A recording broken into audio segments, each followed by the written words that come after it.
SIR এর শুনানি চলছে এবং সাধারণ মানুষ তারা যেমন হেনস্থা হয়রানির অভিযোগ করছেন, বিভিন্ন জায়গায় বিক্ষোভ দেখাচ্ছেন, তার পাশাপাশি এবার রাজ্যের প্রতিমন্ত্রী তাজমুল হোসেনকে এই এসআইআর শুনানির নোটিশ দিল নির্বাচন কমিশন। মালদার হরিশ্চন্দ্রপুরের বিধায়কের কাছে শুনানির নোটিশ এসে পৌঁছেছে। ধর্নায় বসেছেন তাজমুল হোসেন। হরিশ্চন্দ্রপুর 1 নম্বর ব্লক অফিসের সামনে তিনি ধর্নায় বসেছেন।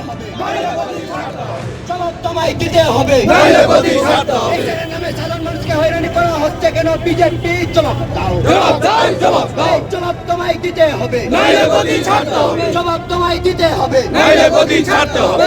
নামে সাধারণ মানুষকে ব্লকে ডেকে ডেকে হয়রানি করা হচ্ছে কেন? বিজেপি জবাব দাও, জবাব দাও, জবাব দাও। এই কেন দাও, জবাব দাও, জবাব দাও। এই কলকাতা থেকে অবজারভার পাঠানো হয় ধরে।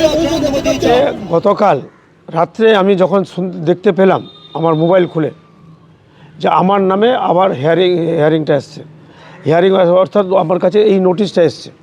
এই নোটিশ আসার ফলে আমি খুবই ক্ষিপ্ত, কারণ যে আমি 1978 সাল থেকে আমি একজন পঞ্চায়েত থেকে দাঁড়িয়ে 2003 সালে নির্বাচিত হলাম। আবার 2006 সালে আমি বিধায়ক হিসাবে দাঁড়িয়েছিলাম। আমাদের যে নির্বাচন যে কমিশন যে আছে, সেই নির্বাচন কমিশন সমস্ত রকম ডকুমেন্টস আমার দেখা সত্ত্বে তারপর আমি দাঁড়িয়েছিলাম ভোটে। যদি কোথাও যদি খুঁত থাকতো, কোনো ভুল থাকতো, তাহলে অবশ্যই আমি দাঁড়াতে পারতাম না। তা সত্ত্বেও এখন আজকে আমাকে হিয়ারিং করতে হচ্ছে। আমি এখন 2026 4বার আমি প্রতিনিধি এখানে দাঁড়িয়েছি এবং 3বারের বিধায়ক।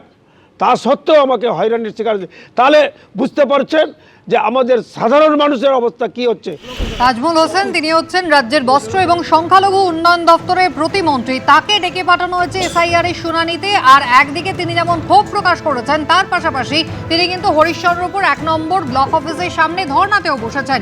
কথা বলবো আমাদের প্রতিনিধি সমুখ লাহিড়ী আমাদের সঙ্গে রয়েছেন টেলিফোন লাইনে। সমুখ, ক্ষোভের বহিঃপ্রকাশ একেবারে ঘটলো ক্যামেরার সামনে, আমরা শুনলাম, কিন্তু তিনি ধর্নায় কেন বসেছেন, কি দাবি করছেন?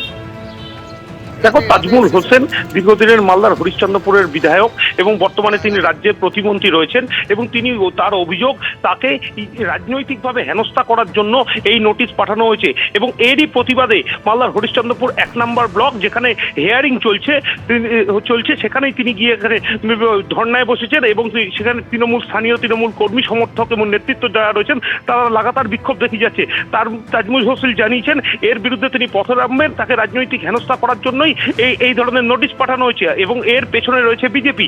পাল্টা বিজেপির পক্ষ থেকে দাবি করা হয়েছে যে তাদের নেতৃত্বকেও এবং তাদের নেতৃত্বের আত্মীয়কেও নোটিশ পাঠানো হয়েছে, কিন্তু তারা কোনো কিছু বলেননি এই নিয়ে। সেক্ষেত্রে কোনো কাগজে গড়মিল রয়েছে আর সেই কারণেই নোটিশ পাঠানো হয়েছে। যা জানিয়েছে বিধায়ক যে তার বাবার নাম যে ছিল 2002 সালে দিদার বক্স, তার বাবার নাম ছিল, সেটাই আসল নাম, কিন্তু পরবর্তী সময় দেখা যায় তার বাবার নাম হয়ে যায় দিদার হোসেন। তিনি নির্বাচন কমিশনকে জানিয়েছিলেন নামটা সঠিক করে দেওয়ার জন্য, কিন্তু তারা কোনো গা করেনি। এরপরে তিনি বেশ কয়েকবার নির্বাচিত হয়েছেন, তার পাসপোর্ট রয়েছে, অন্যান্য যে কাগজপত্র সবকিছুই রয়েছে। তাকে রাজনৈতিকভাবে হেনস্থা করার জন্যই এই নোটিশ পাঠানো হয়েছে বলে তিনি অভিযোগ করেছেন। কুসুমিতা, ধন্যবাদ। নিউ টাউনে স্বর্ণ ব্যবসায়ী স্বপন কামিল্লা খুনের ঘটনায় সুপ্রিম কোর্টে ধাক্কা খেলেন জলপাইগুড়ি রাজগঞ্জের বিডিও প্রশান্ত বর্মন। 23শে জানুয়ারির মধ্যে বিডিও প্রশান্ত বর্মনকে আত্মসমর্পণের নির্দেশ দিল সর্বোচ্চ আদালত।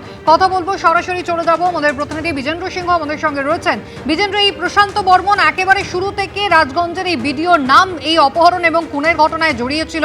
তিনি আগাম আত্মসমর্পণ করেছেন, কখনো ডেডলাইন পেরিয়ে যাওয়ার পরও তাকে যখন আগাম জামিন নিয়েছেন, আবার আত্মসমর্পণের সময়সীমা পেরিয়ে যাওয়ার পরও তিনি হাজিরা দেননি। নিম্ন আদালতে এমনটা বারবার দেখা গেছে। সর্বোচ্চ আদালত আজ কি নির্দেশ দিল? দেখো, সর্বোচ্চ আদালতে প্রশান্ত বর্মন এসেছিলেন কলকাতা হাইকোর্টের রায়কে চ্যালেঞ্জ করে। কলকাতা হাইকোর্ট যে অ্যান্টিসিপেটরি বেল তিনি পেয়েছিলেন নিম্ন আদালত থেকে, সেটাকে রিজেক্ট করে দিয়েছিল কলকাতা হাইকোর্ট এবং সেটাকেই চ্যালেঞ্জ করে সুপ্রিম কোর্টে দ্বারস্থ হয়েছিলেন প্রশান্ত বর্মন। তার জন্য তার আইনজীবী আজকে মুকুল রোহতগি অ্যাপিয়ার করেন এবং তিনি বলেন কি এটা কি বিশ্বাসযোগ্য কি ব্রড ডেলাইটে একজন বিডিও তার অফিসিয়াল গাড়িতে গেলেন স্বর্ণ ব্যবসায়ীর ওখানে এবং সেখানে ক্যামেরা ফুটেজ রয়েছে, ব্রড ডেলাইটে তাকে তুলে নিলেন, অপহরণ করে নিলেন এবং তারপরে তার খুন হয়ে গেল। এটা কি কেউ বিশ্বাস করতে পারে কি কলকাতায় এটা ব্রড ডেলাইটে হয়েছে? কিন্তু যখন রাজ্য তরফ থেকে তার রাজ্য তরফের আইনজীবী বক্তব্য রাখছিলেন, তিনি বলেন কি প্রথমে তারা 5 জনকে অ্যারেস্ট করেছিলেন এবং এই যুক্তিও ছিল মুকুল রোহতগির আইনজীবীর কি প্রথম তাকে কেন অ্যাকিউজ করা হয়নি, প্রথমে কেন তাকে অ্যারেস্ট করা হয়নি বা প্রথমেই কেন তৎপর হয়নি রাজ্য পুলিশ, সেটা নিয়েও বক্তব্য ছিল মুকুল রোহতগির।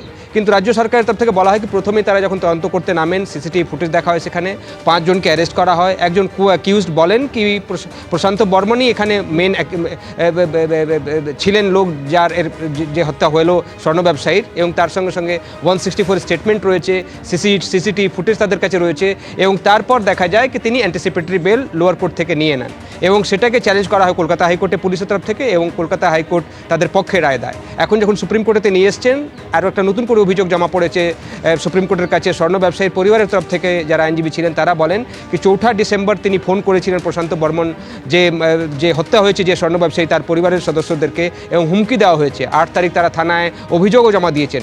এই মুহূর্তে পরিবার উড়িষ্যাতে রয়েছে, তারা এতটাই ভয় রয়েছে তাদের কি যদি তারা কলকাতায় থাকেন বা পশ্চিমবঙ্গে থাকেন হয়তো তাদের উপর হামলা হতে পারে, এইও আশঙ্কা করা হচ্ছে পরিবারের তরফ থেকে।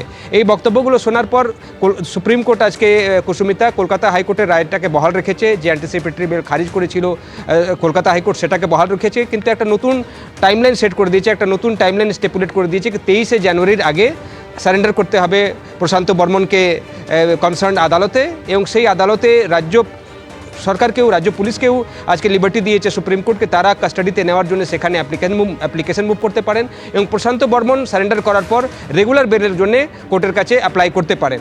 এবং আমরা দেখলাম কি হিয়ারিং হয়ে যাওয়ার পর যারা আইনজীবী ছিলেন স্বর্ণ ব্যবসায়ীর পরিবারের তরফ থেকে তারা জানিয়েছেন কি তারা স্বস্তি পেয়েছেন আজকে কিছুটা, যেহেতু তারা ভয় পাচ্ছিলেন কি যেভাবে হুমকি তাদেরকে দেওয়া হচ্ছে, এখন তারা মনে করছেন কি এখন রাজ্য যখন সে সারেন্ডার করবে 23-এর আগে, তখন রাজ্য পুলিশ তাদেরকে কাস্টাডিতে নেবে, এবং তবে হিয়ারিংগুলো যে কলকাতায় হবে সেখানে তারা অ্যাপিয়ার করতে পারবেন কি পারবেন না সেটা নিয়েও তাদের মনে একটা আশঙ্কা রয়েছে।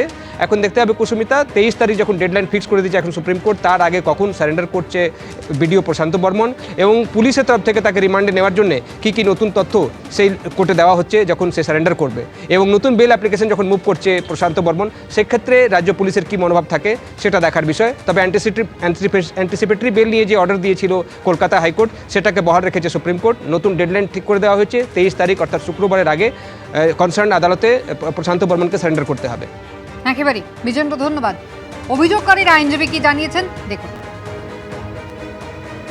ফাইনালি সুপ্রিম কোর্ট ওনাদের আর্গুমেন্ট, আমাদের আর্গুমেন্ট এবং রাজ্য সরকারের বক্তব্য সবার বক্তব্য শোনার পরে সুপ্রিম কোর্ট ফাইনালি আজকে ওনার যে আবেদন ছিল, হাইকোর্টের যে অর্ডার ছিল সেই অর্ডারটাকেই বহাল রেখেছেন এবং আরও টাইমলাইন স্টিপুলেট করে দিয়েছেন। 23 জানুয়ারির মধ্যে ওনাকে সারেন্ডার করতে হবে বিফোর দ্য কনসার্ন কোর্ট।